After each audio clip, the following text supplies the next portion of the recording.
Okay, I'm now here with my RC2 for the Mini 4 Pro. Let's just go in and look at the version. It's updated to 1.17.1. Is there any more information? Settings, about, device management. You see Mini 4 Pro, Neo, and Air 3S. That's actually the three drones that I have been using. So it means that I have linked all of them at least once. Currently, the last use was the Mini 4 Pro. What I will do now is to connect to the Neo. So I just turn the Neo on. Yeah, as you heard, the Neo is turned on, and then I select Connect to Aircraft. I can actually select Mini and the Neo is there. So I select Neo and I confirm to switch the firmware.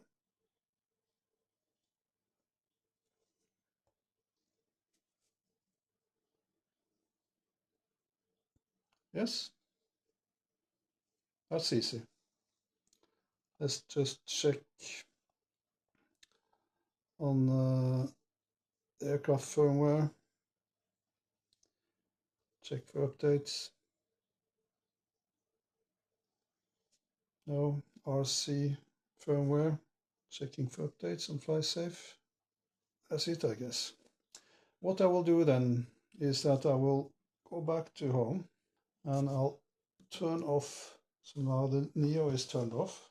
And as you saw, that was not a problem at all to change from Mini 4 Pro to the Neo.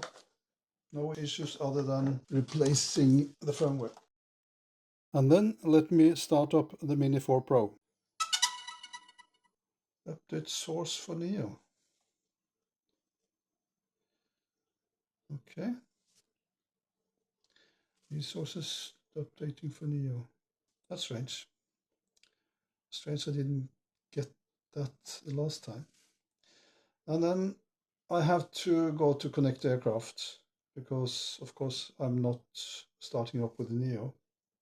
I'm starting up with the Mini 4 Pro. So I select the Mini 4 Pro. I confirm. And firmware changed.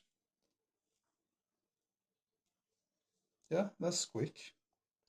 Let's do the same check here. Check for updates. Firmware is updated. So that was nice. Let's see if I go on to setting here. Check for firmware updates in settings and also on about. Yeah, everything is okay. So what I will do then, I will then turn off the Mini 4 Pro. And now we'll do the bit that causes a bit headache, because you really don't want to have any more hassle than just replacing the firmware. As you saw that when I switched between the Neo and the Mini 4 Pro. So now I'll turn on the Air 3S. Air 3S. Confirm.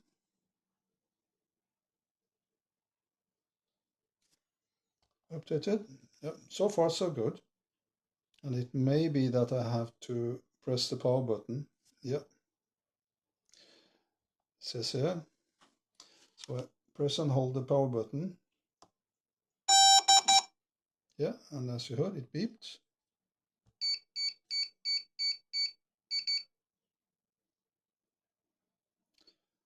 So that didn't take too long, but as you see, connected device do not bound to aircraft. You may continue flying the connected device 20 times. Yes, of course, because the previous one that I connected, I crashed, so I got a new one. So that was fast. So this is what you see when you connect a new drone the first time. You have 20 times that you continue flying, and then you have to bound the device. And as you see, you can change bound device, unbind device, and cancel. In this instance, I'll just cancel because I don't want to bind the device. But if I want to continue flying this one, at a certain time, I need to bind it.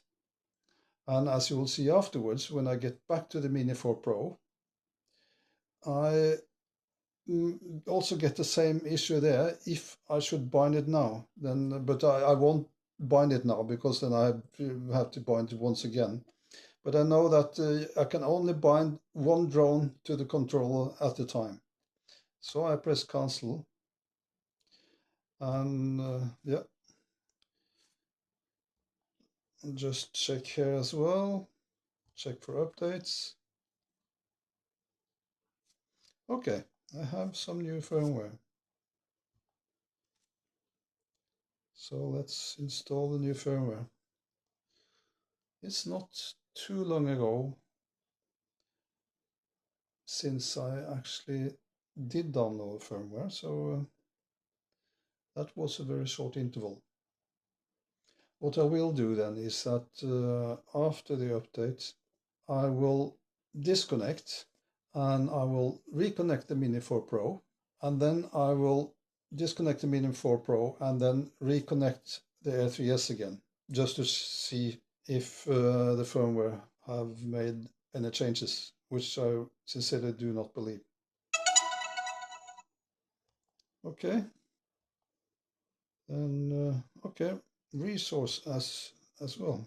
This is strange. I got this message earlier as well. I guess this time on it's regarding the Air 3S. That's done. If I go to Go Fly now, yeah, as you see, just by updating the firmware, I haven't even been flying it. Then of course it shuts down and restarts. But then it detects like I've started once again, and then now I'm only 19 times again. So I still press cancel. Just double check to see, check updates. And I go to the camera, and for some strange reason, the coding format can only be H.265 on normal. I'll show you afterwards. That is different on the Mini 4 Pro. Okay, I'll do what I said. I'll just turn off the R3S, and then I'll turn on the Mini 4 Pro. Okay, Mini 4 Pro on. So I go to the aircraft and to the Mini 4 Pro, confirm. And of course, this is the device that is bound. But still, yeah, okay. Sometimes I also have to press the on button. Yeah, and that's what I was going to show you on the camera. See the coding format here, you can select H.264 or H.265. And if I remember correctly, that was an option earlier as well on the A3S, but it has been changed lately due to the firmware upgrade. So that's okay. And I'm sitting inside, so I was a bit surprised that the A3S caught up with that many satellites straight away. I'll turn the Mini 4 Pro off again, and then I'll turn the A3 on again. That's on. So I connect the aircraft, A3S, and hopefully it shouldn't be possible, or hopefully it shouldn't be necessary to press the power button. No, it wasn't.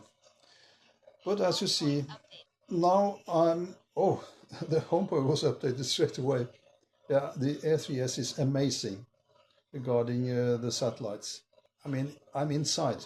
As you see here, I can change bound device, but then the Mini 4 Pro, which this controller belongs to, it will get the same questions. So this is just an emergency solution if I take the wrong controller, which I did once. But this will be the same issue if I buy an RC Pro 2. This is the reason why I'm not buying the RC Pro 2 until you actually can bind more than one device to it, because I don't want this every time. And that finalizes the tests.